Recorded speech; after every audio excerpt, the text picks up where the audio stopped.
ಎಲ್ರಿಗೂ ನಮಸ್ಕಾರ. ನಾನು ಅಂಬಿಕಾ ರಾಜ್. ನಿಮ್ಮೆಲ್ರಿಗೂ ನನ್ನ ಈ ಚಾನಲ್ಗೆ ಸ್ವಾಗತ. ಇದ್ರ ಹೆಸರು ಸಾಂಬಾರು ಬುತ್ತಿ ಅಂತ.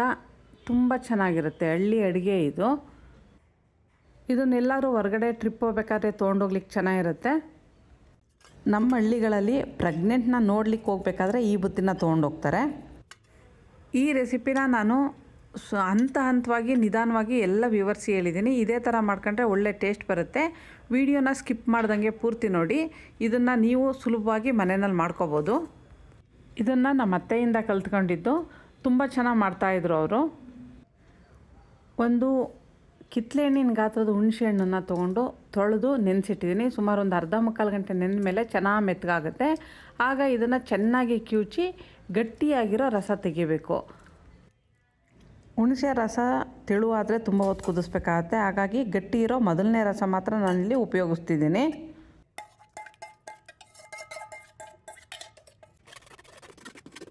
ಈ ಗಟ್ಟಿ ರಸನ ಒಂದು ಸರಿ ಜ್ಯೂಸ್ ಸೋಸೋದ್ರಲ್ಲಿ ಸೋಸ್ಕೊತಾ ಇದ್ದೀನಿ. ನೋಡಿ, ಇಷ್ಟು ಗಟ್ಟಿ ರಸ ಬಂತು. ಉಳಿದಿದ್ದನ್ನು ರಸ ತೆಗೆದು ಸಾರುಗಳಿಗೆ ಉಪಯೋಗಿಸ್ತೀನಿ. ಈಗ ಈ ಗಟ್ಟಿ ರಸಕ್ಕೆ 2 ಸ್ಪೂನ್ನಷ್ಟು ಉಪ್ಪು ಹಾಕ್ತಿದ್ದೀನಿ. 1.5 ಟೀ ಸ್ಪೂನ್ನಷ್ಟು ಬೆಲ್ಲದ ಪುಡಿ ಹಾಕ್ತಿದ್ದೀನಿ.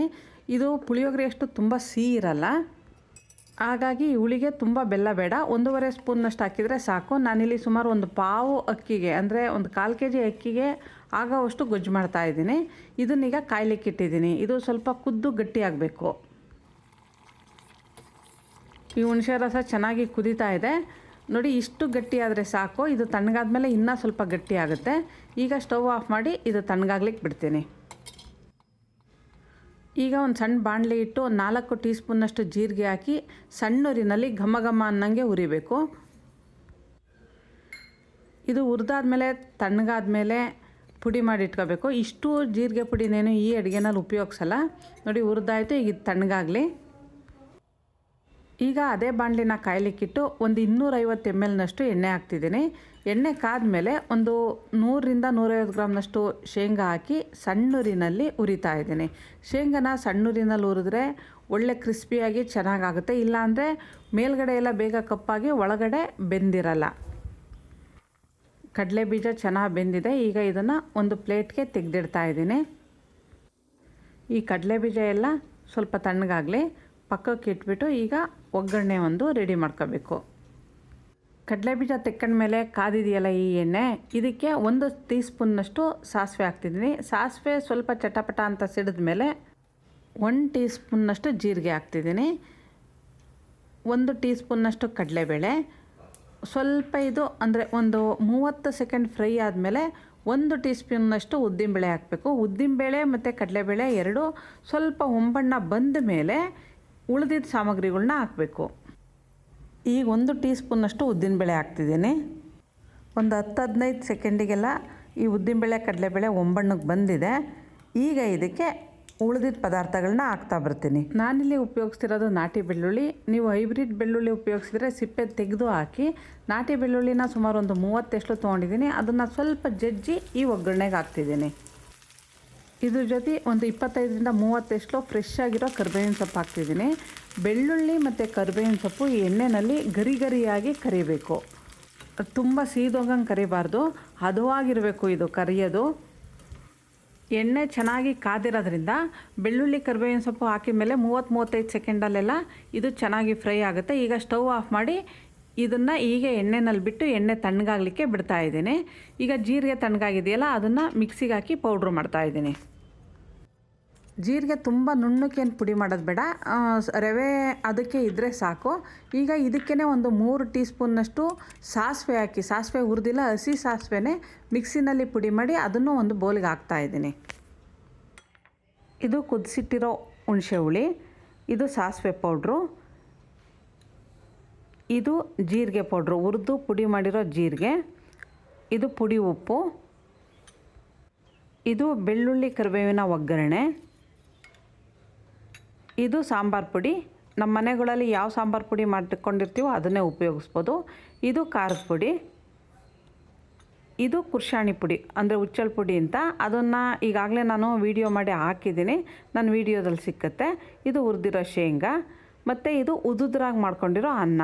ನಿಮ್ಮ ಮನೆಯಲ್ಲಿ ಯಾವ ಅಕ್ಕಿ ಉಪಯೋಗಿಸ್ತೀರ ಅದು ಉದುದ್ರಾಗಿ ಮಾಡಲಿಕ್ಕೆ ಎಷ್ಟು ನೀರು ಎಷ್ಟು ಸಾರಿ ಕುಕ್ಕರಲ್ಲಿ ಕೂಗಿಸ್ಬೇಕು ಅನ್ನೋದು ನೋಡಿಕೊಂಡು ಮಾಡ್ಕೊಂಡ್ರೆ ಆಯಿತು. ಮೊದಲು ಅನ್ನಕ್ಕೆ ಈ ಒಗ್ಗರಣೆ ಹಾಕ್ತಿದ್ದೀನಿ. ಇದರಲ್ಲಿ ಎಣ್ಣೆ ಸ್ವಲ್ಪ ಜಾಸ್ತಿ ಇರುತ್ತೆ, ಯಾಕೆಂದರೆ ಬೇರೆ ಎಲ್ಲ ಡ್ರೈ ಪೌಡ್ರನ್ನ ಉಪಯೋಗಿಸೋದ್ರಿಂದ ಅನ್ನ ಇಲ್ಲ ಅಂದರೆ ಒಣಣುಕ್ಲು ಥರ ಆಗುತ್ತೆ. ಹಾಗಾಗಿ ಸ್ವಲ್ಪ ಎಣ್ಣೆ ಮುಂದಾಕಿರ್ತೀವಿ. ಇದಕ್ಕೀಗ ಕುದಿಸಿಟ್ಕೊಂಡಿರೋ ಹುಣಸೆ ಹಣ್ಣಿನ ರಸ ಹಾಕ್ತಾಯಿದ್ದೀನಿ. ಈ ಅನ್ನ ಸ್ವಲ್ಪ ಹುಳಿ ಹುಳಿಯಾಗಿರುತ್ತೆ. ಇದು ಕಲಿಸ್ತಾ ಇರೋದಕ್ಕಿಂತ ಸ್ವಲ್ಪ ಹೊತ್ತಾದಮೇಲೆ ಸಪ್ಪೆ ಆಗುತ್ತೆ. ಹಾಗಾಗಿ ಸ್ವಲ್ಪ ಹುಳಿ ಉಪ್ಪು ಖಾರ ಎಲ್ಲ ಮುಂದಾಕಿ ಕಲಿಸ್ಬೇಕು. ಸಾಸಿವೆ ಪೌಡ್ರ್ ಹಾಕ್ತಿದ್ದೀನಿ, ಸ್ವಲ್ಪ ಜೀರಿಗೆ ಪೌಡ್ರ್ ಹಾಕ್ತಿದ್ದೀನಿ. ಸಾಸಿವೆ ಪೌಡ್ರು ತುಂಬ ಜಾಸ್ತಿ ಹಾಕಿದರೆ ಅನ್ನ ಒಂಥರ ಬೇರೆ ಟೇಸ್ಟು ಬೇರೆ ಸ್ಮೆಲ್ಲು ಬರುತ್ತೆ. ಹಾಗಾಗಿ ಒಂದು ಅರ್ಧ ಟೀ ಸ್ಪೂನಷ್ಟು ಸಾಸಿವೆ ಪೌಡ್ರು, ಒಂದು ಅರ್ಧ ಟೀ ಸ್ಪೂನಷ್ಟು ಜೀರಿಗೆ ಪೌಡ್ರ್ ಹಾಕಿ 1-1.5 ಟೀ ಸ್ಪೂನ್ನಷ್ಟು ಕುಶಾಣಿ ಪೌಡ್ರ್ ಹಾಕ್ತಿದ್ದೀನಿ. ಇದು ವಿಡಿಯೋ ನೋಡಲಿಕ್ಕೆ ತುಂಬ ಉದ್ದ ಅಂತ ಅನಿಸುತ್ತೆ, ಆದರೆ ಮಾಡೋದು ತುಂಬ ಸುಲಭ. ಇದು ಪ್ರೊಸೀಜರ್ ಜಾಸ್ತಿ ಇರೋದ್ರಿಂದ ವಿಡಿಯೋ ಉದ್ದ ಆಗಿದೆ ಅಷ್ಟೇ. ಇದಕ್ಕೆ 1/4 ಟೀ ಸ್ಪೂನ್ನಷ್ಟು ಖಾರದ ಪುಡಿ ಹಾಕ್ತಿದ್ದೀನಿ. ಇದು ಸ್ವಲ್ಪ ಹುಳಿ ಮುಂದೆ ಇರುತ್ತೆ ಬುತ್ತಿ. ಈಗ ಇದಕ್ಕೆ ಅರ್ಧ ಟೀ ಸ್ಪೂನ್ನಷ್ಟು ಸಾಂಬಾರು ಪುಡಿ ಹಾಕ್ತಿದ್ದೀನಿ. ಉಪ್ಪು ಏನಾದರೂ ಅಂದರೆ ಅಕ್ಕಿಗೂ ಉಪ್ಪು ಹಾಕಿದ್ದೀನಿ, ಹುಣಸೆಹಣ್ಣು ಕುದಿಸ್ಬೇಕಾದ್ರೂ ಉಪ್ಪು ಹಾಕಿದ್ದೀನಿ. ಹಾಗಾಗಿ ಇದಕ್ಕೆ ನೋಡಿಕೊಂಡು ರುಚಿಗೆ ಎಷ್ಟು ಬೇಕೋ ಅಷ್ಟು ಉಪ್ಪು ಹಾಕಿ ಕಲಿಸ್ಬೇಕು. ಹುಳಿ ಉಪ್ಪು ಖಾರನ ನಿಮ್ಮ ಅದಕ್ಕೆ ಬೇಕಾದಂಗೆ ಕಲಿಸ್ಕೋಬೋದು. ಆದರೆ ಇದು ಕಲಿಸ್ತಾ ಇರೋದಕ್ಕಿಂತ ಸ್ವಲ್ಪ ಹೊತ್ತು ಬಿಟ್ಟು ತಿನ್ನೋಕೆ ಹೋದಾಗ ಸಪ್ಪೆ ಆಗುತ್ತೆ. ಹಾಗಾಗಿ ಹುಳಿ ಉಪ್ಪು ಖಾರನ ಸ್ವಲ್ಪ ಮುಂದಿಟ್ಟೆ ಕಲಸಿದ್ರೆ ಚೆನ್ನಾಗಿರುತ್ತೆ. ಕಡಲೆ ಬೀಜನ ನಿಮಗೆ ರುಚಿಗೆ ಎಷ್ಟು ಬೇಕೋ ಅಷ್ಟು ನೋಡಿ ನಿಧಾನವಾಗಿ ಎಲ್ಲ ಹದವಾಗಿ ಕಲಿಸ್ಬೇಕು. ಪ್ರತಿ ಅನ್ನದ ಅಗಳಿಗೂ ಮಸಾಲೆ ಒಗ್ಗರಣೆ ಎಲ್ಲ ಚೆನ್ನಾಗಿ ಸ್ಪ್ರೆಡ್ ಹಾಗೆ ಕಲಿಸ್ಬೇಕು. ಹುಳಿ ಸ್ವಲ್ಪ ಸಪ್ಪೆ ಅನ್ನಿಸ್ತು, ಹಾಗಾಗಿ ಇನ್ನೊಂದು ಸ್ವಲ್ಪ ಹುಣಸೆ ರಸ ಹಾಕ್ತಾಯಿದ್ದೀನಿ. ಬೇಕಿದ್ದರೆ 1 ಸ್ಪೂನ್ನಷ್ಟು ಕೊತ್ತಂಬರಿ ಸೊಪ್ಪು ಹಾಕ್ಬೋದು, ಆಪ್ಷನಲ್ ಅಷ್ಟೇ. ಹಂಗಂತೇಳಿ ತುಂಬ ಕೊತ್ತಂಬರಿ ಸೊಪ್ಪು ಹಾಕಿದರೆ ಇದ್ರ ಒರಿಜಿನಲ್ ಸಾಂಬಾರು ಬುತ್ತಿ ಸ್ಮೆಲ್ಲು ಹಾಳಾಗುತ್ತೆ. ಹಾಗಾಗಿ ಬೇಕಿದ್ರೆ ಮಾತ್ರ ಒಂದು ಚೂರು ಹಾಕ್ಕೊಳ್ರಿ, ಹಾಕ್ದಿದ್ರೂ ನಡೆಯುತ್ತೆ. ಇದೇ ಬಯಲುಸೀಮೆ ಕಡೆ ಮಾಡೋ ಸಾಂಬಾರು ಬುತ್ತಿ ತುಂಬ ರುಚಿಯಾಗಿರುತ್ತೆ. ನೀವು ನಿಮ್ಮ ಮನೆಯಲ್ಲಿ ಒಮ್ಮೆನಾದರೂ ಮಾಡ್ಕೊಂಡು ನೋಡಿರಿ, ಇಷ್ಟ ಆಗುತ್ತೆ ಅಂತ ಅಂದ್ಕೊಂಡಿದ್ದೀನಿ. ಈ ರೆಸಿಪಿ ನಿಮ್ಗೆ ಇಷ್ಟ ಆದರೆ ಲೈಕ್ ಮಾಡಿ, ಶೇರ್ ಮಾಡಿ. ನನ್ನ ಚಾನಲ್ಗೆ ಸಬ್ಸ್ಕ್ರೈಬ್ ಆಗದಿದ್ದರೂ ಸಬ್ಸ್ಕ್ರೈಬ್ ಆಗಿ. ನಮಸ್ತೆ.